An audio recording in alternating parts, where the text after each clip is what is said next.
Α, την είδε στον δρόμο. Πήγα την έπιασα να τη μιλήσω.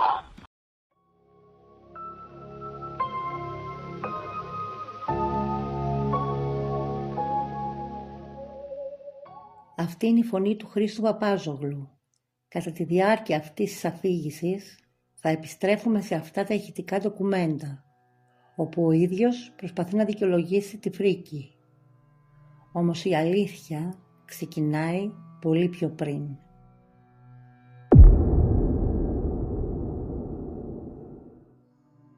Η Ξάνθη πνιγόταν σε γιορτινά λαμπάκια, αλλά το σκοτάδι είχε άλλα σχέδια λίγο πριν σβήσει ο χρόνος. Οι βιτρίνες γυάλιζαν ψεύτικα, κρύβοντας την ασχήμια που θα πάγωνε το Πανελλήνιο. Η ζωή Δαλακλίδου, 34 ετών τότε, άφησε πίσω της τα σχεδιαγράμματα του τοπογραφικού γραφείου στη Θεσσαλονίκη. Κόρη γνωστού εμπόρου ξηρών καρπών, με ένα πρόσωπο γεμάτο ζωντάνια και ένα χαμόγελο που έμοιαζε παράτερο με αυτό που την περίμενε, επέστρεψε για τις γιορτές.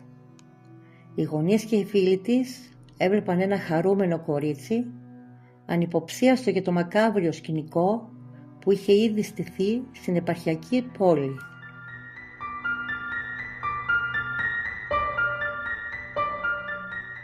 Ώρα 4:30 τα ξημερώματα. Η νύχτα της διασκέδασης έσβηνε στους άδειους δρόμους. Η ζωή περπατούσε μόνη, έχοντας αφήσει τη φίλη της 2 στενά πιο πίσω, στην ασφάλεια του δικού της σπιτιού. Το πατρικό της σπίτι ήταν πλέον σε απόσταση αναπνοής. Τα κλειδιά βγήκαν, όμως μια φιγούρα ξεπήδησε από το σκοτάδι της πιλωτής.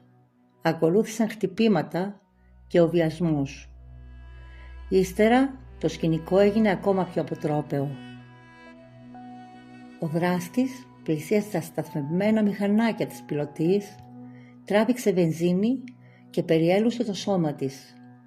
Ένα σπίρτο, μια λάμψη φωτιάς και ο εφιάλτης ολοκληρώθηκε. Ο δράστης χάθηκε στο σκοτάδι, αφήνοντας πίσω του το σώμα της κοπέλας να καίγεται. Μέσα στη νύχτα οι κραυγές έσκησαν την ησυχία. Οι γείτονες πετάχτηκαν στα μπαλκόνια, είδαν τις φλόγες να γλύφουν την πιλωτή και κάλεσαν την πυροσβεστική και την αστυνομία. Το σκηνικό της τραγωδίας βάφτηκε με τον πιο κοινικό παραλογισμό. Ο πατέρας και ο αδελφός της κοπέλας έτρεξαν πρώτοι στο σημείο. Αντίκρισαν 2 δίκυκλα τυλιγμένα στις φλόγες, χωρίς να ξέρουν, χωρίς να βλέπουν το ανθρώπινο σώμα που κρυβόταν μέσα στην πύρινη μάζα. Άνοιξαν το λάστιχο και άρχισαν να ρίχνουν νερό, παλεύοντας να σβήσουν τη φωτιά που κατέστρεψε την ίδια τους τη σάρκα. Κάποιοι γείτονες, με καθαρότερη ματιά μέσα στο χάος, διέκριναν μια μαθρακωμένη ανθρώπινη σιλουέτα και άρχισαν να ουρλιάζουν. Το βλέμμα των συγγενών έπεσε τότε στην είσοδο της οικοδομής. Εκεί, παρατημένα στο έδαφος, βρίσκονταν τα κλειδιά της. Η υποψία έγινε βεβαιότητα με τον πιο βίαιο τρόπο. Έβγαλαν ένα κινητό, σχημάτισαν τον αριθμό της 34χρονης και περίμεναν. Το τηλέφωνο χτυπούσε στο κενό. Εκεί, κάτω από το ίδιο τους το σπίτι, το σώμα που έσβηναν με το λάστιχο ήταν η δική τους ζωή. Ο πατέρας της 34χρονης λύγησε στην αυλή του σπιτιού του.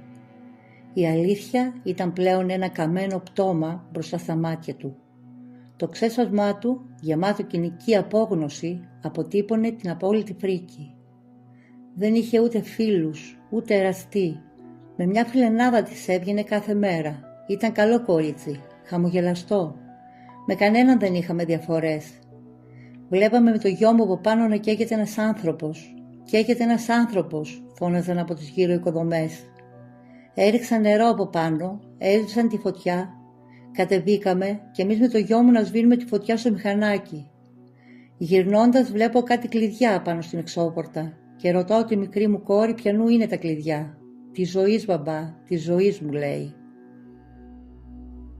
Ήρθε το κορίτσι μου σπίτι, έβαλε το κλειδί στην εξώπορτα της πολυκατοικίας και από εκεί και πέρα το πήραν, το τράβηξαν, το σκότωσαν, Το βίασαν και του έβαλαν φωτιά. Δίπλα του ο αδερφός της άτυχης κοπέλας κοίταζε το κενό, απαρηγόρητος μπροστά στο αποτρόπαιο θέαμα.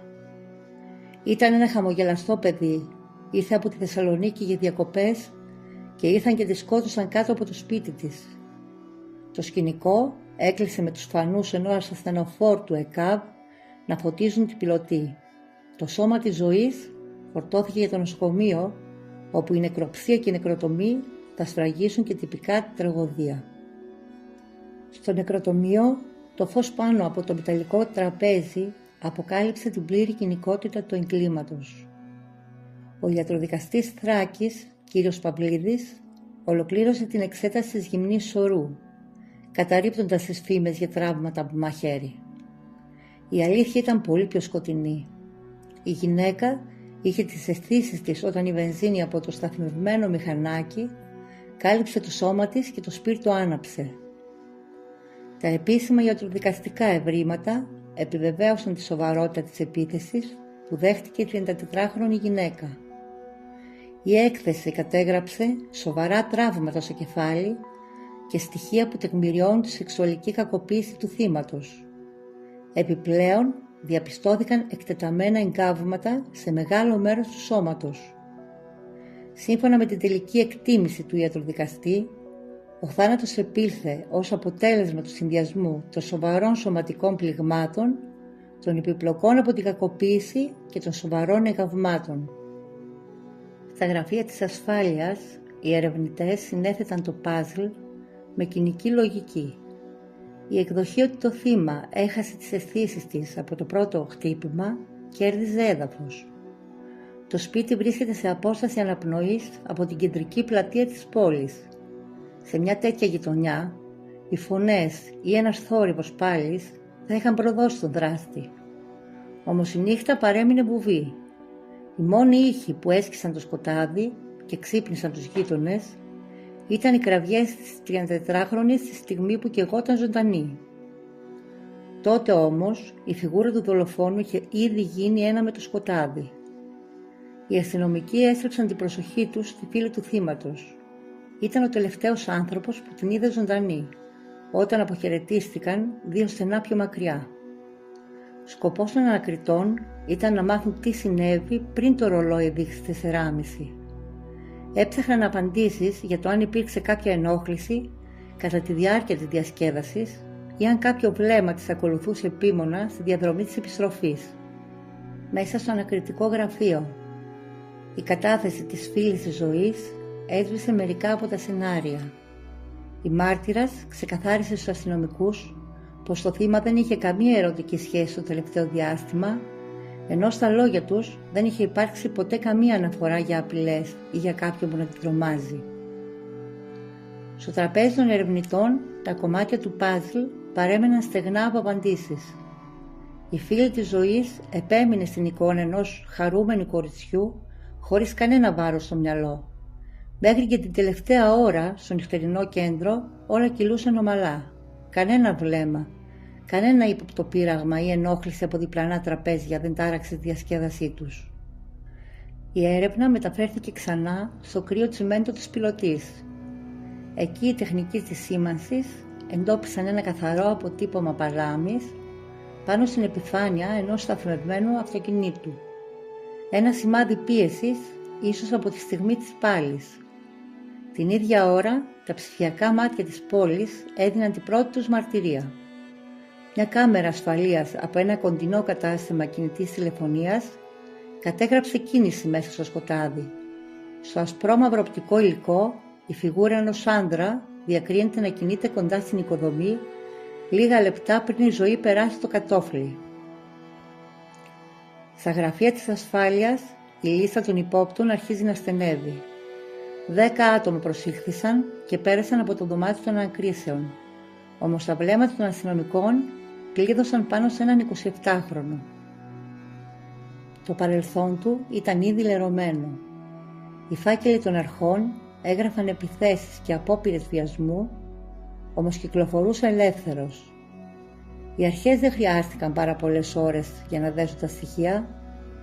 Η εντολή δόθηκε και οι χειροπέδες έκλεισαν στους καρπούς του 27χρονου Χρήστου Παπάζογλου.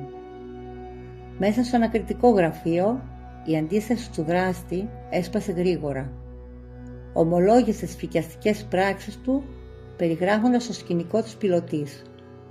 Λίγο μετά, οι αστυνομικοί, παρουσία εισαγγελέα, έκαναν φύλλο και φτερό το σπίτι του. Ανάμεσα στα προσωπικά του αντικείμενα, το βλέμμα των ερευνητών έπεσε πάνω στο κινητό τηλέφωνο της Ζωής. Το προφίλ του 27χρονου Χρήστου Παπάζογλου στους φακέλους ασφάλειας ήταν ήδη γνώριμο. Υποθέσεις βιασμού και χρήση ναρκωτικών ουσιών. Το πιο κοινικό στοιχείο όμως ήταν η απόσταση. Ο δράστης ήταν γείτονας της Ζωής. Ένας άνθρωπος που ζούσε δίπλα τους. Μέσα στη νύχτα, το σκηνικό της ανάκρισης μετατράπηκε σε ένα παιχνίδι ελιγμών. Ο Παπάζογλου αρχικά ομολόγησε την πράξη του, για να ανακαλέσει λίγο αργότερα, ισχυριζόμενος πως δεν είχε καμία σχέση με το έγκλημα στην πιλωτή. Η άρνησή του δεν κράτησε πολύ. Σπάζοντας οριστικά, περιέγραψε στους αστυνομικούς τις κινήσεις του. Παραμόνευε στο σκοτάδι, παρακολουθώντας την κοπέλα να επιστρέφει. Την κλείδωσε ως στόχο και την κακοποίησε με ένα και μόνο κίνητρο, αποτυπωμένο στα λόγια του. Τη θεωρούσε όμορφη και του άρεσε. Μετά την ολοκλήρωση της κακοποίησης, η κοινική λογική του δράστη έθεσε σε εφαρμογή το σχέδιο συγκάλυψης. Πήρε τη βενζίνη, περιέλωσε το σώμα της και της έβαλε φωτιά, παρακολουθώντας την να καίγεται ζωντανή. Στόχος του ήταν να εξαφανίσει κάθε βιολογικό ίχνος και στοιχείο, καθώς, όπως δήλωσε ψυχρά, δεν ήθελε να πάει στη φυλακή. Το κάδρο του εγκλήματος συμπληρώθηκε με τις ακριβείς κινήσεις του δράστη. Ο 28χρονος, ιδιοκτήτης οποροπολίου, δεν ακολουθούσε τις δύο γυναίκες από το κέντρο της πόλης. Παραμόνευε στη διασταύρωση των οδών 40 εκκλησιών και 40 πόρου, στο σημείο ακριβώς όπου η φίλη της Ζωής την αποχαιρέτησε. Από εκείνο το σκοτεινό σημείο άρχισε να την ακολουθεί μέχρι την είσοδο της οικοδομής της, όπου και της επιτέθηκε. Ακολούθησε η σεξουαλική κακοποίηση, τα χτυπήματα με γυμνά χέρια στο κεφάλι, το λούσιμο με τη βενζίνη και η φωτιά. Στο ανακριτικό γραφείο, ο δράστης δήλωσε πως γνώριζε το θύμα μόνο εξ αποστάσεως. Το κίνητρό του καθαρά σεξουαλικό. Οι δικαιολογίες του δράστη στο ανακριτικό γραφείο γράφτηκαν με τις λέξεις «θολωμένος, πιωμένος, σε άλλο πλανήτη». Ισχυρίστηκε πως η απόφαση να τη σκοτώσει πάρθηκε όταν η κοπέλα μέσα στην πιλωτή του φώναξε πως θα τον έκλεινε στη φυλακή. Η περιγραφή του για τη συνέχεια ήταν απόλυτα κοινική. Περιέγραψε πως τράβηξε τη βενζίνη με ένα σωληνάκι από το μηχανάκι και πως έκαψε το θύμα του. Παραδέχτηκε ψυχρά πως δεν μετάνιωσε ούτε τη στιγμή που οι φλόγες τύλιγαν το σώμα της Ζωής, ούτε όταν οι κραυγές του πόνου της έσχισαν τη νύχτα.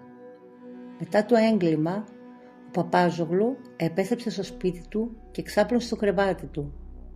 Το πρωί της Πέμπτης, ισχυριζόμενος πως δεν θυμόταν τίποτα, πέρασε ξανά από την ίδια πιλωτή, κοιτάζοντας το σκηνικό και παριστάνοντας τον ανήξερο για τη φρίκη που είχε προκαλέσει. Η καθημερινότητά του συνεχίστηκε χωρίς καμία ρογμή. Άνοιξε κανονικά το μοναδικό του, το οποίο βρίσκεται στον ίδιο δρόμο με το πετρικό της Ζωής. Στεκόταν πίσω από το πάγκο του, προσποιούμενος ότι δεν είχε συμβεί τίποτα, ενώ την ίδια στιγμή ρωτούσε και έδειχνε ενδιαφέρον για την εξέλιξη των αστυνομικών ερευνών. Το πρωί οι σιρήνες της Κλούβας σήμαναν την εκκίνηση για τις φυλακές των Γρεβενών. Το σοφρονιστικό κατάστημα του ήταν ήδη γνώριμο. Εκεί είχε περάσει ένα εξάμηνο ως υπόδικος για την παλαιότερη υπόθεση απόπειρας βιασμού, προτού η αθωωτική απόφαση του ανοίξει την πόρτα της εξόδου. Το παρελθόν του κρύβει την πιο κοινική λεπτομέρεια αυτής της διαδρομής. Μετά την αποφυλάκησή του, ο Παπάζογλου είχε κινηθεί νομικά εναντίον του ελληνικού δημοσίου, ζητώντας ικανοποίηση για την κράτησή του. Το δικαστήριο είχε κάνει δεκτό το αίτημά του επιδικάζοντάς το αποζημίωση ύψους 7.000 ευρώ για την αδικία που είχε υποστεί. Ο γνωστός της οικογένειας τον περιγράφει ως έναν άνθρωπο ξύθυμο και βίαιο από την παιδική του ηλικία, μια φιγούρα που όλοι απέφευγαν στην περιοχή για να γλιτώσουν από τα επεισόδια που προκαλούσε. Το ιστορικό του είχε ανοίξει νωρίς. Η βία στο παρελθόν του είχε συγκεκριμένο μοτίβο. 1,5 χρόνο πριν, στο πανόραμα της Ξάνθης, είχε εγκλωβίσει μια άλλη κοπέλα με σκοπό να τη βιάσει. Οι κραυγές του θύματος τότε κινητοποίησαν τους περιοίκους, οι οποίοι έτρεξαν στο σημείο πριν φτάσει η αστυνομία για να του περάσει χειροπέδες. Η δικαιολογία που ψέλιζε τότε στους γνωστούς του ήταν πάντα η ίδια. Ισχυριζόταν ότι γνώριζε την κοπέλα και ότι θύμωσε επειδή εκείνη τον απέρριψε. Το νήμα των προκλήσεων δεν κόπηκε εκεί. Λίγα μόλις 24 ώρα πριν από το άγριο έγκλημα στην πιλωτή της ζωής, ο Παπάζογλου είχε προκαλέσει ένα ακόμα σοβαρό επεισόδιο, αυτή τη φορά μέσα στο νοσοκομείο της Ξάνθης, επιβεβαιώνοντας την ανεξέλεγκτη συμπεριφορά του λίγο πριν τη μοιραία νύχτα. Το παρελθόν του 27χρονου, όπως αποκαλύφθηκε σε συνέντευξη στο Βήμα της Κυριακής, ήταν μια διαρκής καταγραφή στις σελίδες του αστυνομικού δελτίου. Πριν από μερικά χρόνια είχε μπει στο κύκλωμα της εμπορίας ναρκωτικών, ενώ οι αρχές τον είχαν κατηγορήσει και για κλοπή εις βάρος ενός βενζινοπόλη, ο οποίος του είχε δώσει τη δουλειά στο πρατήριό του. Οι κάτοικοι του χωριού καταγωγής του 27χρονου θυμούνται μια παιδική ηλικία που προμείνει την καταστροφή. Από μικρός αποτελούσε την εστία αναστάτωσης για την περιοχή. Οι μαρτυρίες τους σκιαγραφούν μια προσωπικότητα εθισμένη στην παραβατικότητα. Όλο έκανε καυγάδες με το παραμικρό. Είχε μανία με τις μοτοσικλέτες και έκλεβε προκειμένου να τις καβαλάει και να τις παρατάει.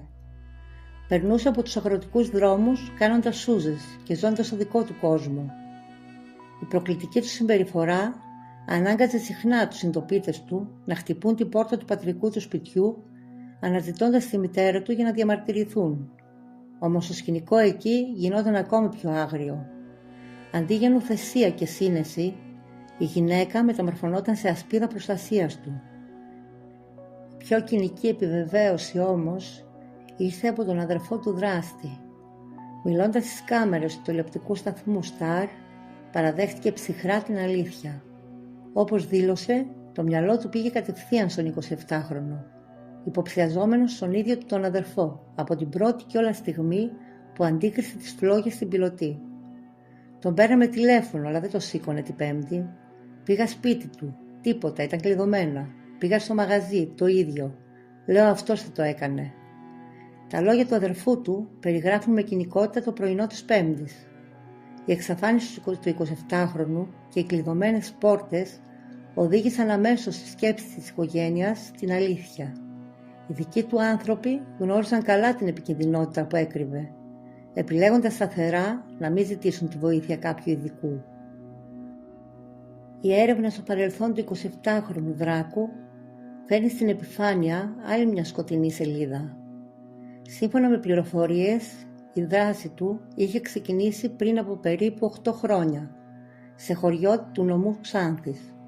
Τότε ο Παπάζογλου, μαζί με 2 άλλους νεαρούς, φέρεται να είχε συμμετάσχει στο βιασμό μιας ανήλικης κοπέλας. Το σκηνικό της συγκάλυψης στήθηκε αμέσως έξω από τις δικαστικές αίθουσες. Το περιβάλλον του δράστη άσκησε αφόρητες πιέσεις στην ανήλικη, εγκλωβίζοντάς την σε ένα καθεστώς φόβου. Το θύμα λύγησε και εξαναγκάστηκε να ζητήσει τη μη παραπομπή της υπόθεσης στη δικαιοσύνη, με αποτέλεσμα η καταγγελία να μην φτάσει ποτέ στο ακροατήριο. Μέσα από τους τοίχους της φυλακής, η φωνή του 27χρονου Χρήστου Παπάζογλου ακούστηκε ξανά μέσω τηλεοπτικής εκπομπής, φέρνοντας στο προσκήνιο τη δική του εκδοχή για τη νύχτα της δολοφονίας της Ζωής Δαλακλίδου. Η νέα του τοποθέτηση, αποτυπωμένη σε ηχητικά αποσπάσματα, επιχειρεί να ανατρέψει τα μέχρι τώρα δεδομένα της φρίκης στη Ξάνθη.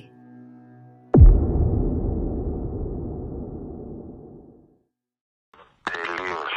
Γιατί μια γυναίκα που όπως λες, όπως υποστηρίζεις, κάνει ό,τι κάνει εκείνη τη στιγμή, τα ξημερώματα με τη θέλησή της, στη συνέχεια να γυρίσει και να σου πει ότι τώρα θα σε κλείσω μέσα, όπως ισχυρίζεσαι? Αυτό δεν το γνωρίζω. Δεν γνωρίζω τι είχε στο μυαλό της, δηλαδή. Στη συνέχεια άρχισες να τη χτυπάς. Ναι, όταν μου άρχισε και μου είπε αυτό το πράγμα, ότι θα με κλείσει μέσα στο φυλάκι.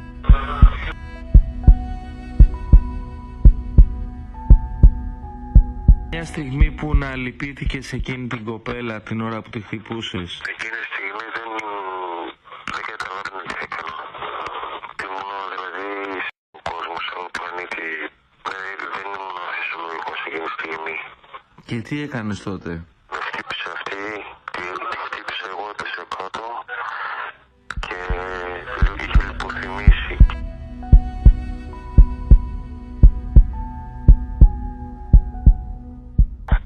Δεν σκέφτηκες κάποιον άλλον τρόπο εκείνη την ώρα, δηλαδή να την σηκώσεις, να της ζητήσεις μια συγγνώμη, να της πεις ότι ό,τι έγινε έγινε? Όχι, δεν σκέφτηκα κάτι τέτοιο. Δηλαδή, πιστεύω ότι πρώτα κατευθείαν στην αστυνομία θα με καταγγείλει. Πόση ώρα κράτησε όλο αυτό? 20 λεπτά το πολύ.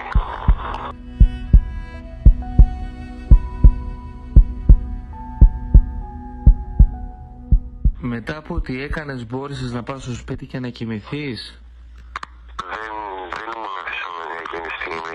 Δεν ήμουν ένας φυσιολογικός άνθρωπος, δηλαδή ήμουν κάποιος άλλος. Λένε κάποιοι μάρτυρες ότι πήγες την επόμενη μέρα όντως από το σημείο. Όχι, δεν πήγα από το σημείο έτσι. Ήταν ο δρόμος μου που πήγαινε στο μαγαζί κάθε μέρα. Άνοιξες κανονικά το μαγαζί την επόμενη μέρα? Ναι.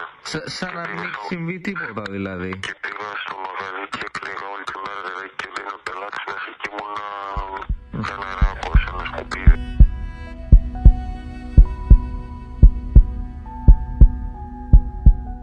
Την είχα δώσει. Είχες και μία σχέση τα τελευταία 7 χρόνια. Τελευταία 5 χρόνια. Έχεις μιλήσει με αυτή την κοπέλα σήμερα? Πού βρίσκεται? Μου είπε ότι δεν θέλει να πάρω ποτέ τηλέφωνο. Εντάξει, και ήταν πιστεύω εκπληκτικό αυτό που έγινε και πιστεύω ότι έχει δίκιο. Στους γονείς σου, τι θες να τους πεις? Κάνω μεγάλο συγγνώμη. Στις αρχές του μήνα είχες γράψει στο Facebook ποια θα σήμερα. Όχι, αυτό ήταν φίλοι μου, μπαίνανε μέσα στο Facebook το δικό μου λογαριασμό, γιατί δεν τον είχα μόνος μου τον λογαριασμό, τον είχαν διάφοροι φίλοι μου. Εγώ στο Facebook είχα να μπω πάρα πολύ καιρό και μπαίνα δηλαδή πολύ σπάνια. Την εβδομάδα ξέρω εγώ να μπαίνα μια φορά και αν και αυτό σε 5 λεπτά, γιατί δεν προλάβαινα τη δουλειά από το μαγαζί. Δεν είχα ίντερνετ στο σπίτι και έτσι. Και πώς είχαν οι άλλοι φίλοι σου τα στοιχεία σου, το user και το password δηλαδή? Δύο άτομα, ναι, είχαν τα στοιχεία μου και τα ξέρανε. Δηλαδή ο ένας που μου το έκανε, γιατί εγώ δεν γνώριζα και πολλά πράγματα που PC και τέτοια. Ο ένας που μου το έκανε και ένας άλλος που είχα δώσει εγώ. Την ταμπέλα Μανάβης στην κρίση πώς την έτσι εμπνεύστηκες? Έπνευσε ενός αλλού φίλου ήταν. Μετά και το εφετείο σφραγίστηκε οριστικά η μοίρα του Χρήστου Παπάζογλου, απορρίπτοντας κάθε λαπρυντικό. Οι δικαστές άκουσαν την υπόθεση και επέβαλαν στο Δράκο της Ξάνθης την ανώτατη των ποινών. Ισόβια κάθριξη για τη στιγερή δολοφονία, στην οποία προσθέθηκαν επιπλέον 25 χρόνια φυλάκισης για τα υπόλοιπα κακουργήματα του βιασμού, του εμπρισμού και της ληστείας. Το δικαστικό θρίλερ έληξε με τον δράστη να επιστρέψει στο κελί του χωρίς κανένα περιθώριο λιγμών.